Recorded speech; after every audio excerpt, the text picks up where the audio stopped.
کا آغاز ہوا، لیکن اس آغاز کے ساتھ ہی لاہور میں دوسرا بم دھماکہ ہو گیا جس میں 8 جانیں جو ہے وہ جا چکی ہیں اور 20 کے قریب جو افراد جو ہے وہ زخمی ہیں۔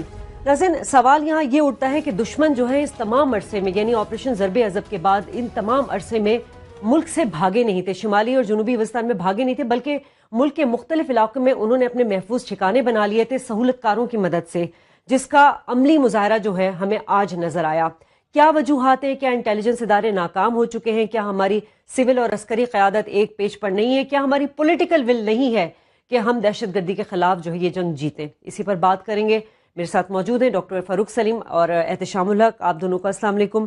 ڈاکٹر صاحب، رد الفساد کا آغاز ہوا آج اور آج ہی دوسرا دھماکہ، 10 روز میں دوسرا دھماکہ لاہور میں، 10 روز میں دوسرا دھماکہ لاہور میں، اور 10 روز میں شاید نواں دھماکہ اگر پورے ملک میں آپ دیکھ لی 9 شازیہ، جو سوال اٹھتے ہیں میرے ذہن میں، آپ کے ذہن میں، شاید میرے ذہن میں تو 4 بنیادی سوال اٹھتے ہیں کہ آخر یہ دھماکے، یہ حملہ آور، یہ کون کروا رہا ہے؟ یہ کون کر رہا ہے؟ کون کروا رہا ہے؟ کیوں ہو رہے ہیں؟ اچانک کیوں شروع ہو گئے ہیں؟ اور چوتھا سوال یہ کہ کس ادارے کی یہ ذمہ داری بنتی ہے کہ 20 کروڑ پاکستانیوں کے جان و مال کا تحفظ فراہم کرے؟ یہ سوال باقی لوگوں کے بھی ذہن میں اٹھ رہے ہوں گے۔ احتشام صاحب، ایک تو اس کا میں سمجھتا ہوں کہ بیرونی رخ لازمی طور پہ ہے اور ایک اندرونی رخ ہے، دونوں کے بغیر یہ کام نہیں ہو سکتا۔ اس میں آپ کو نفری بھی چاہیے، اس میں آپ کو پیسہ کسی کا چاہیے، اور اس میں جو ابھی آپ ذکر کر رہے تھے شاید سلیپر سیل، کہ یہ لوگ تو آلریڈی پلانٹڈ ہیں، وہاں پہنچ چکے ہوئے ہیں، یہ اس وقت کہیں اور سے آ نہیں رہے، تو یہ سلیپر سیل والا معاملہ جو ہے اس کو انویسٹیگیٹ کرنا، دیکھنا بڑا ضروری ہے۔ ڈاکٹر صاحب، میں سمجھتا ہوں کہ یہ پہلی دفعہ 16 سالوں میں 9/11 کے بعد مجھے جو سلور لائننگ نظر آ رہی ہے پہلی دفعہ، وہ یہ ہے کہ آپ دیکھ لیں کہ پورے پاکستان میں countrywide urban anti terrorism operation شروع ہوا ہے۔ اس سے پہلے آپ دیکھ لیں کہ پنجاب جو 60% سے زیادہ ہے اس کو کسی نے ہاتھ نہیں لگایا، اور جب ہاتھ لگانے کی کوشش کی گئی، آپ 60% آبادی کا جب پنجاب بڑا صوبہ، آپ کو یاد ہوگا بار بار ذکر ہوتا ہے کہ لاسٹ ایئر جو ایسٹر پہ حملہ ہوا تھا عیسائی بھائیوں کے خلاف، اس وقت جنرل رائی نے یونیلیٹرل آپریشن کیا تھا۔ اب اطلاعات اس کی آپ تک بھی پہنچی ہوں گی، اس وقت بھی پتہ چلا تھا کہ اس پہ حکومت خوش نہیں تھی، نواز شریف صاحب خوش نہیں تھے، کیونکہ یہ بہرحال ان کا بہت بڑا ڈاکٹر صاحب پولیٹیکل پاور بیس ہے پنجاب۔ یہاں پہ کوئی چیز آسانی سے وہ نہیں چاہتے کہ ہو جائے جس سے انہیں لگے کہ انہیں اس کا نقصان ہوگا۔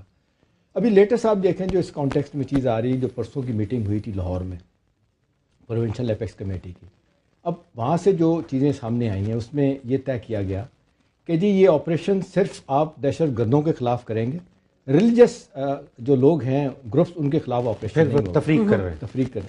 یہاں میری خبر ڈاکٹر صاحب یہ ہے کہ اس پہ اختلاف بہت زیادہ ہوا۔ وہاں پہ شہباز شریف صاحب نے کہا کہ جی ہاتھ تھولا رکھو، امر اللہ گزار لو پہلا۔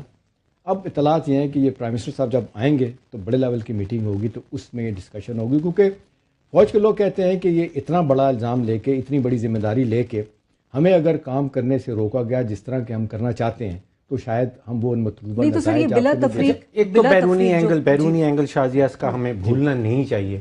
دیکھیے بیرونی اینگل مجھے لگ رہا ہے کہ ایک تو NDS، وہ جو افغانستان کی انٹیلیجنس ایجنسی ہے، وہاں پہ وہ محمد معصوم صاحب کو ڈائریکٹر لے کے آئے ہیں کچھ عرصہ پہلے، اور وہ پہلے والے جو ان کے پاس رحمت اللہ نبیل صاحب جو سخت خلاف تھے پاکستان کے، یہ سخت خلاف ہیں، نبیل کم نہیں تھے، وہ بھی کم نہیں تھے۔ اچھا، وہ ان کی ذمہ داری یہ ہے کہ وہ وہاں پہ ہمارے مغربی بارڈرز کے اس پار بھرتی کا کام کر رہے ہیں، ریکروٹمنٹ کا کام کر رہے ہیں، وہاں پہ جو پاکستان دشمن عناصر بیٹھے ہیں ان کو پالنا پوسنا، ان کو سب کام کرنا۔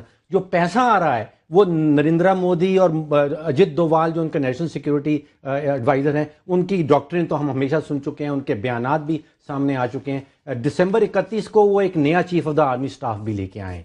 یہ تبدیلی ہوئی ہے اس ریجن میں۔ پھر آپ دیکھیے ملک کے اندر وہ سلیپر سیل کی جو بات کر رہے تھے، گلبشن یادیو کو جب پکڑا گیا، وہ تو پکڑا گیا، اب اس کا نام ہے ایک ویسا فینومینا ہے۔ یہ سارے سلیپر سیلز جو ہیں، اب وہ آپ دیکھ رہے ہیں پورا نقشہ سامنے آ رہا ہے کہ آپ کو یاد کون کر رہا ہے۔ گلبشن کے بارے میں تو آپ کو مشہور اعتزاز صاحب کا فقرہ یاد ہوگا کہ پرائم منسٹر صاحب ایک دفعہ نام لے لیں اپنی زبان سے تو میں 50,000 روپے وہ گفٹ کر دوں گا۔ یہ تو پھر مصلحت پسندی ہو گئی نا کہ آپ اپنے بارے سے تعلقات خراب نہیں کرنا چاہ رہے۔ دیکھیں اس میں بنیادی چیز جس طرف ڈاکٹر صاحب نے اشارہ کیا، میرا خیال ہے یہ جو سلیپر سیل کی بات ہو رہی، آپ دیکھ لیں چھوٹو گینگ سے پہلے ڈاکٹر صاحب سلیپر سیل کو اگنور کیا جاتا تھا, ڈینائی کیا جاتا تھا. رانا ثناء اللہ صاحب نے اس واقعے کے بعد بھی اس کو ڈینائی کیا تھا کہ یہ نہیں ہے. اب all of a sudden they have change their mind, دباؤ ہے کسی طرف سے, یا سمجھیں کہ بھئی اتنے واقعات اوپر نیچے جو پنجاب میں ہوئے کچھ کرنا پڑے گا. اصل مسئلہ ڈاکٹر صاحب باہر کی سپورٹ کا جو ہے نا, اب دیکھیں ایک چیز جو ہم روزانہ ڈسکس کرتے ہیں ہم نتیجے میں نہیں پہنچ پاتے. افغانستان وہی الزام لگا رہا ہے, ہم وہی الزام لگا رہے ہیں. وہ کہتے ہیں کہ آپ کے پاس بندے ہمارے بیٹھے ہیں, ہم کہتے ہیں آپ کے پاس بیٹھے ہیں. ہم نے ان کو لسٹ دی 76 لوگوں کی, 100 لوگوں کی, انہوں نے 76 لوگوں کی ہمیں لسٹ دے دی. اب دیکھیں یہ کیسے طے ہوں گی. مجھے جی میری اطلاع جو ہے کہ اس بارے میں جو جنرل باجوہ نے امریکی کمانڈر سے بات کی تھی افغانستان میں, اس میں کوئی پیش رفت ہوئی ہے. میری اطلاع یہ ہے وہ جنرل نکلسن سے اس میں پہلی دفعہ وہ امریکن نے کہا ہے کہ جی ٹھیک ہے اس میں ہم دیکھتے ہیں کیا ہے. اب وہ شاید ان کا کوئی نمائندہ بھی کہا جا رہا ہے کہ ان دنوں میں پاکستان میں وہ اب آئے گا. دیکھیے اب پیپلز پارٹی والوں نے کہا ہے آفیشیلی کہ 150 سلیپر سیل ہیں پنجاب میں. جنرل غلام مصطفیٰ صاحب مسلسل کہہ رہے ہیں, ٹیلی ویژن پہ آگے کہہ رہے ہیں کہ 120 سلیپر سیل ہیں. ایک نجی اخبار, ایک مقامی اخبار اپنی ریسرچ رپورٹ میں کہتا ہے کہ 220 سلیپر سیلز ہیں. تو سلیپر سیلز تو ڈیفینیٹلی ایگزسٹ کر رہے ہیں جو اب سامنے آ رہے ہیں. سر اے پی ایس میں بھی ہم نے یہی چیزیں کی تھی کہ سلیپر سیلز تھے. اتنا بڑا واقعہ جو ہوا تھا وہ بغیر سلیپر سیلز کے سہولت کاروں کے نہیں ہو سکتا تھا. تو یہ تو ہم نے 2 سال میں تو ہم نے کچھ بھی نہیں کیا جو ہم بات کر رہے ہیں. جی سہولت کاروں کے بغیر یہ کام نہیں. دیکھیں ڈاکٹر صاحب جو بھی آپ بات شروع کر رہے تھے کہ اتنا عرصہ ہو گیا, اتنا بڑا ہمارا سیکورٹی آپریٹس موجود ہے, ہماری انٹیلیجنس ایجنسیز ہیں, پھر رپورٹس ہماری آتی ہیں. دیکھیں کوئی اچھی چیزیں بھی ہمیں ماننا پڑے گا. مطلب یہ جو کہا جاتا ہے کہ جی ضرب عضب کے بعد اچھی چیزیں بھی اچھی چیزیں ڈاکٹر صاحب دیکھیں نا, ضرب عضب کے بعد 26,000 انٹیلیجنس بیس آپریشن کیے گئے ہیں پورے پاکستان میں, اور اس میں زیادہ تر میں کامیابی ہوئی. جب چودھری نثار کہتے ہیں نا کہ لوگ تنقید تو کرتے ہیں ہم پہ, لیکن جب ہم کامیاب ہو جاتے ہیں کئی دھماکوں کو روکنے پہ, اس پہ ہمیں پریس جو ہے نا وہ کوئی اتنی لفٹ نہیں کراتا. پریس ریلیز ملتی ہے, پریس بریفنگ ملتی ہے. ہمیں دہشت گرد نہیں نظر آتے جن کو مارا گیا ہے, جن کو گرفتار کیا گیا. ابھی بھی کہا جا رہا ہے کہ 1100 سے زائد جو افراد گرفتار کیے گئے جو کامبنگ آپریشن ہوا ہے, اور 100 سے زیادہ دہشت گرد مارے گئے. وہ کہاں ہے دہشت؟ فوراً لاہور کے بعد یہ ٹھیک ہے. لیکن ڈاکٹر صاحب پھر وہی بات آ جائے, آپ نے کر دیا 100 دہشت گرد, وہی بات آ جائے گی کہ اگر آپ ان کو پکڑ کے لے کے آئیں اور ان کو آپ سول کورٹس کے حوالے کریں, سیولین عدالتوں کے پاس لے کے چلے جائیں, تو اس کے بعد کیا ہوتا ہے؟ پھر کیا, پھر یہی ہوتا ہے, میں آپ کو بتاؤں کہ پھر اپنے طور پہ مارا جاتا ہے, ان کو بھگایا جاتا ہے جب سمجھتے ہیں ادارے کہ یہ لوگ انوالو ہیں. اور یہ اچھا آپ نے دیکھا ڈاکٹر صاحب کئی ایک دہشت گردی کے بڑے واقعات میں ملوث لوگ جب عدالتوں سے ان کو بری ہو گئے یا وہ ضمانت سے باہر آئے, وہ دوبارہ یہ قاضی فائز صاحب نے اپنی رپورٹ میں لکھا ہے, وہ دوبارہ جو ہے نا وہ انہوں نے حملے کیے. اچھا انٹرنل کمزوریوں کی طرف آپ اشارہ کر رہے ہیں. دیکھیے سب سے پہلے لائن آف ڈیفنس تو ہماری پنجاب پولیس ہے. پنجاب پولیس مکمل طور پہ بے اختیار ہے, ان کے پاس کوئی پاور نہیں ہے, ان کے پاس آزادی نہیں ہے. دوسرا بہت بڑا پرابلم یہ ہے کہ پنجاب رینجرز کو تو آپ پچھلے کئی سالوں سے چلے رینجرز کو پولیس پاور تو مل گئی, اور پھر عدالتی نظام رینجرز کو ڈاکٹر صاحب پولیس پاور مل گئی, یہ بڑی اچھی بات ہے. 147 کے تحت پھر 97 کے اینٹی ٹیررسٹ ایکٹ کے تحت وہ کارروائی کریں گے. میرا خیال ہے مجھے یوں لگ رہا ہے کہ باوجود جس کو کہتے ہیں کہ پوری طرح سے ساتھ نہیں دے گی پنجاب حکومت, خاص طور پہ یہ جو سمجھتے ہیں کہ ہمارا ایک یہاں پہ مین اسٹے ہے پولیٹیکل لوگوں کے ساتھ, خاص طور پہ آپ دیکھتے ہیں جو ناراض ہو رہے ہیں فضل الرحمان صاحب کہ بھی آپ ان کو اجازت دے رہے ہیں, انہوں نے تو لوگوں کو کہا ہے. چلیں انٹرنل کمزوری پہ ذرا ڈیٹیل سے بات کریں گے, یہاں لیں گے ایک بریک ہمارے ساتھ.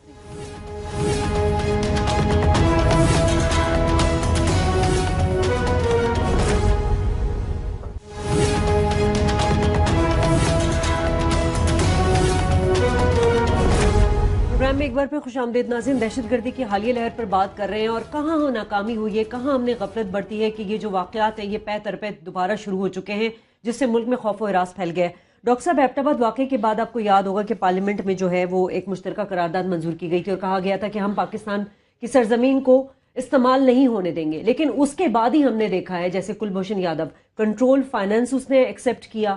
صرف وہی نہیں ہے, این ڈی ایس کو استعمال کیا جا رہا ہے یا افغانستان کو استعمال کیا جا رہا ہے. کیوں مؤثر اقدامات ان تمام عرصوں میں نہیں اٹھایا گیا؟ انٹیلیجنس فیلئر رہی ہے لیکن حکومت کی اپنی ول بھی نظر نہیں آئی ہے. اب ٹھیک کہہ رہی ہیں, یہ تینوں کمزوریاں پاکستان کے اندرونی رخ جو ہے دہشت گردی کا, لیکن جب تک بیرونی رخ اندرونی رخ کے ساتھ ملتا نہیں ہے اس وقت تک وہ دہشت گردی کی کارروائیاں جو ہیں وہ کامیاب نہیں ہو پاتی. آپ نے احتشام صاحب ضرب عضب کا تھوڑی دیر پہلے نام لیا تھا. دیکھیے جو دہشت گردی کی تاریخ ہے پاکستان میں, اسپیشلی اموات کے حوالے سے اگر آپ دیکھیں تو پچھلے 14 سالوں میں جب پیک کرتی ہے تو وہ 2009 میں 11,585 پاکستانی جانے ضائع ہوں. اس کے بعد پھر کچھ بہتری ہونا، ڈکلائن ہونا شروع ہو گیا. پھر 2014 میں جب ضرب عصب ہم نے آپریشن شروع کیا، اس کے بعد ایک دم ڈکلائن آیا. یہاں پہ نظر آتا ہے کہ جو دعوے کیے گئے تھے پچھلے 2 سالوں میں اور جو زمینی حقیقت ہے وہ ایک نہیں ہے. دعوے بہت بڑے بڑے کیے گئے تھے کہ ضرب عصب آ گیا، ہم نے ختم کر دی دہشت گردی. شاید وہاں پہ اس کی بھگا دیا گیا لیکن مارے نہیں. آپ کی بات صحیح ہے، لیکن اس کی وجہ ہے. دیکھیں فوجی ادارات اپنا نقطہ نظر اب تو اوپنلی دے رہے ہیں اس حوالے سے. وہ کہتے ہیں کہ جو کنسالیڈیشن آف گینز ہے، مثلا سوات کی بات ہوتی ہے، سوات آپریشن کے بعد کلیئر کرنے کے بعد آج بھی کتنا عرصہ ہو گیا آپ دیکھ لیں سیولین سیٹ اپ نہیں ہے، فوج بیٹھی ہے. وہ کہتے ہیں کہ جی یہ کوئی پاکستان کی سیولین ایجنسیز بھی کوئی کام کریں گے یا نہیں کریں گے.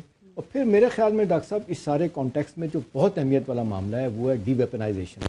آپ دیکھ رہے ہیں کہ ڈی ویپنائزیشن اسلحے سے پاک کرنا ملک کو اس سے پہلے بھی بہت دفعہ اس طرح ایس پی آر نے اپنے ریلیز میں لکھا ہے، انہوں نے لکھا ہے اس سے پہلے بھی ایفرٹ کیے گئے لیکن ٹوٹلی ناکام ہوئے. یہ نہیں کہ پارشلی کامیاب ہو جائے. کیسے ہو جائیں گے؟ میرا سوال یہی ہے کیسے ہو جائیں گے. دیکھیں ڈاکٹر صاحب بات یہ ہے کہ ہمیں ماننا پڑے گا ہماری سیکورٹی ایجنسیز کا، انٹیلیجنس ایجنسیز کا ایک کیپیسٹی کا ایشو اپنی جگہ موجود ہے. پھر آپ جو جنرل ایشوز ہیں جس پہ میرا خیال ہے پرائیویٹلی سارے لوگ مانتے بھی ہیں کہ جی نیکٹا آپ نے بنائی، پیسہ نہیں دیا. نیشنل ایکشن پلان بنایا، 20 میں سے آپ نے 17 چیزیں جو ہے نا پوائنٹس وہ اس پہ آپ نے عمل نہیں کیا. تو میرا خیال ہے اب یہ نہیں ہو سکتا کہ آگا چھوڑ تو پیچھا چھوڑ، کہ یہ آپ تھوڑا سا کام کر کے آگے جائیں اور پیچھے بھول جائیں. یہ تو ایسے ہی ہے کہ کوئی علاقہ فوج جو ہے قبضہ کرتی ہے اور تھوڑی دیر کے لیے آگے جاتی ہے، پیچھے سے پھر فوج آ جاتی. میرا خیال ہے اس کا سارا مسئلہ جب تک یہ جو شروع میں آپ بات کر رہی تھی نا، یہ جو ایک لفظ عرف عام میں استعمال ہوتا ہے کہ فوج اور سویلین ادارے ایک پیج پہ نہیں، وہ نہیں ہے.